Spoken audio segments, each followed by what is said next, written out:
This first story takes us to Cyprus, where a strange natural anomaly hides on the edge of a small village called Mitsaro.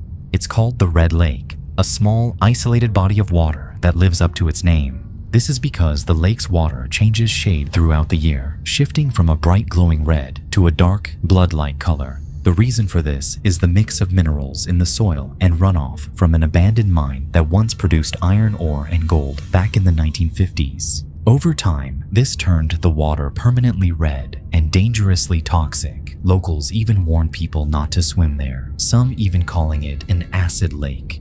Despite the danger, the eerie look of the lake has drawn plenty of attention. In fact, it's become a hotspot for thrill seekers who want to see something unusual. Visitors have captured stunning photos and videos of the lake, like this drone shot uploaded by YouTuber Two Wheels for Rotors, which shows the lake's unsettling beauty from above. Others, like travel vlogger Sarah Funk in 2017, made the risky trip down to the water's edge itself. So I discovered that there is a red lake called Mitsaro. It's about 20 kilometers from Nicosia. Most people don't even know it exists. We're gonna go check it out. Sarah and her boyfriend filmed their hike through the rough terrain to reach the lake, joking nervously about how the area looked straight out of a true crime show. At one point, she even stood right at the shoreline, describing the smell as death itself, a casual remark at the time, but one that carried a weight that wouldn't be understood until much later. You see, for years, these clips were simply seen as adventurous travel videos. That was until 2019, when heavy rainstorms changed everything. Floodwaters filled the nearby mine and flushed out a terrible secret. The body of a woman, long hidden in a shallow grave inside the shaft, was discovered after the rain washed it loose. Soon after, another woman's body was found. Both had been strangled, and suspicion quickly turned toward a serial killer. Investigators searched the entire site, eventually turning to the Red Lake itself, and what they uncovered there shocked the nation. Police in Cyprus investigating a suspected serial killer have uncovered another body close to an abandoned mine where the bodies of 2 other women have already been found. An officer in the Cypriot army has confessed to killing 5 women and the daughters of 2 of his victims. Inside the lake, authorities recovered 5 more bodies. 3 were adult women, also strangled. The final 2 victims were only children, the daughters of 2 of the murdered women.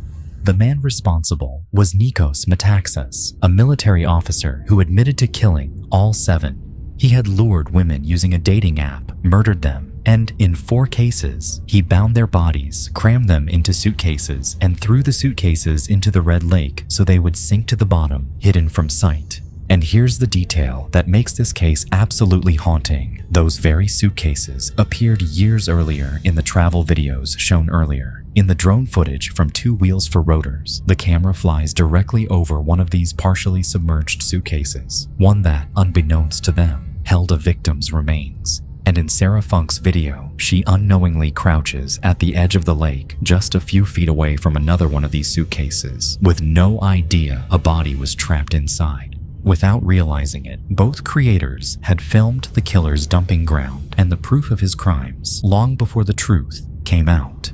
The victims were eventually identified and laid to rest. Mary Rose Tiburcio, Ariane Palanas Lozano, Asmita Kadkabista, Elena Natalia Bunea, Maricar Valdez Arquiola, Livia Florentina Bunea, and Sierra Graciela Bunea. In June 2019, Nikos Metaxas was sentenced to 5 life terms in prison, ensuring he would never walk free again. But while justice was served, the tragedy left a permanent shadow, both on Cyprus and on the innocent travel videos that unknowingly captured the lake's grim history. Asking if anyone knows of a person who might have been in a green Lexus vehicle. Driving often feels like one of the most routine parts of life, but in a single instant, it can turn into something unimaginable. 1 second, everything is normal. The next, you're caught in a nightmare you never saw coming. That's part of why dashcam footage has become so popular in the horror community. These short clips capture sudden accidents, crimes, and bizarre encounters that no one could have predicted. But back in late 2019, one particular recording broke through the noise. It wasn't only what the camera showed that shocked people, it was the strange questions the clip left behind. On December 30th, 2019, a driver was heading down California's Highway 1 near San Francisco. The road is famous for its breathtaking ocean views, winding high above the cliffs with the Pacific stretched endlessly below. But for this driver, the view would quickly be overshadowed by something terrifying. 911, what's your emergency?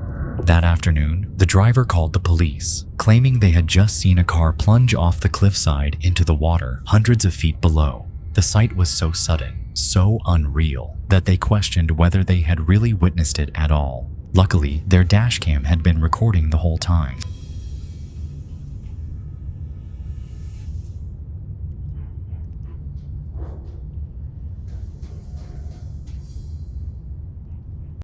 The video left no doubt. It clearly showed a vehicle veering straight over the edge. The recording ended just as the car went airborne, seconds before what would have been a fatal drop into the waves and jagged rocks beneath. Most unsettling of all, the car never appeared to slow down, as if the brakes had never been touched. Emergency crews rushed to the scene within minutes. They quickly found tire tracks leading straight off the cliff, confirming something had gone over. But when they scanned the water below, the expected wreckage was nowhere to be found. Rescue boats combed the area, hoping to find signs of life, but there was nothing. No driver, no debris, not even the vehicle itself. Days passed, then weeks. Only a few small pieces of car parts ever surfaced, none of which could be tied to the make and model seen in the video. Stranger still, no missing person reports matched the vehicle.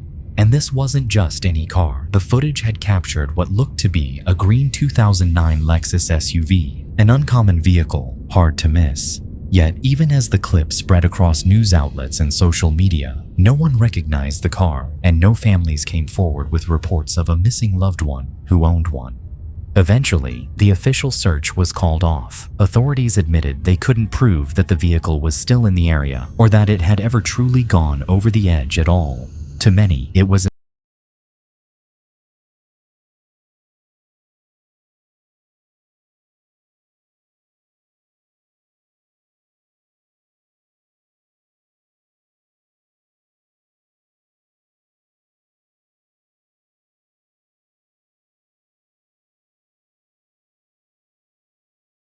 the clip found nothing to support that claim. The footage was genuine, which only deepened the puzzle.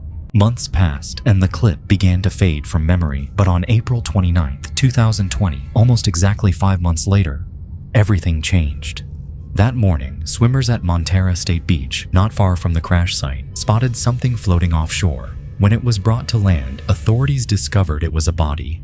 The victim was identified as Tracy Sinclair, a local woman who had gone missing around the same time the video was filmed. Investigators then uncovered another crucial detail. Tracy owned a dark green 2009 Lexus SUV, the very same model that had been seen going over the cliff. Finally, the mystery of who had been inside the car had an answer. But even with this discovery, major questions remained. Why wasn't Tracy linked to the case earlier, despite her disappearance matching so perfectly? Why did her vehicle appear to speed off the cliff without braking? And perhaps the strangest question of all, what happened to the SUV? To this day, Tracy's Lexus has never been recovered. No wreck, no debris, not even a trace of the car itself has been found. For many online, that detail keeps the mystery alive. For Tracy's family, however, the case is less about unanswered questions and more about closure. While the circumstances remain eerie, they can at least lay her memory to rest after months of not knowing. Days following, Global News obtained video of the incident. It showed the Just before sunrise on February 17, 2021, the quiet of Georgetown, Ontario was shattered. Around 5:30 a.m., residents woke to blaring sirens. One neighbor, startled by the noise, rushed outside with his phone to capture the scene. What he filmed was horrifying. His neighbor's house was consumed by fire, flames ripping through the home. By the time firefighters arrived, it was already too late to save the house or anyone inside. Hours passed before crews could put it out, and when they finally entered the ruins, they discovered the bodies of 56-year-old Christina Rack and her husband, 59-year-old Andrew Rack, in the garage. At first, the cause wasn't clear, but investigators quickly grew suspicious when experts confirmed the fire had started with an explosion in the very garage where the couple was found. Even more telling, a neighbor's security camera captured the sudden ignition around 5:27 a.m., proving the fire hadn't started naturally. Something about the case felt wrong, and the truth became even darker after autopsies were performed. Christina and Andrew hadn't died in the fire at all. Instead, both of them had been stabbed, and Andrew had been beaten badly. The blaze wasn't meant to kill them. It was meant to erase evidence of their murder.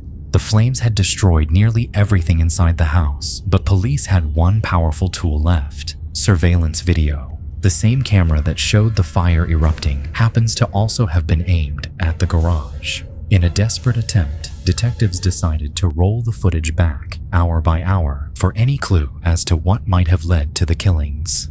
For most of the night, the garage sat still and uneventful until 6:42 p.m.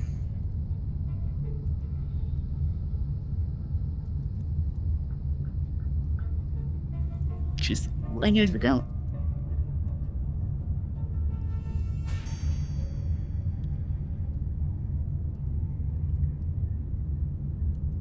The footage showed Christina and Andrew arriving home in her car, with Andrew at the wheel. He pulled into the garage as usual, nothing appearing out of the ordinary. This was the last time they were ever seen alive. But what stood out was not the couple, it was what appeared right behind them.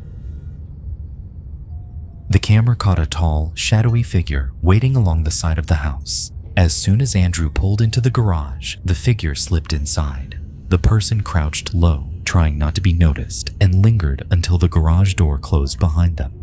Seconds later, Christina and Andrew were brutally murdered. The footage is chilling. It plays on one of humanity's deepest fears: being stalked, followed, and attacked where you feel safest, and without warning. The way the intruder waited made it clear this wasn't random. The killer knew their schedule, had chosen the moment carefully, and was determined not to be seen. But neither the figure's face nor features were visible. Hoping someone might recognize them, investigators released parts of the footage to the public. Yet no useful tips came in. The video confirmed the crime was carefully planned, but the killer's identity was still a mystery. When detectives turned to the victims' personal lives, they found that neither of them had any enemies, except for one man.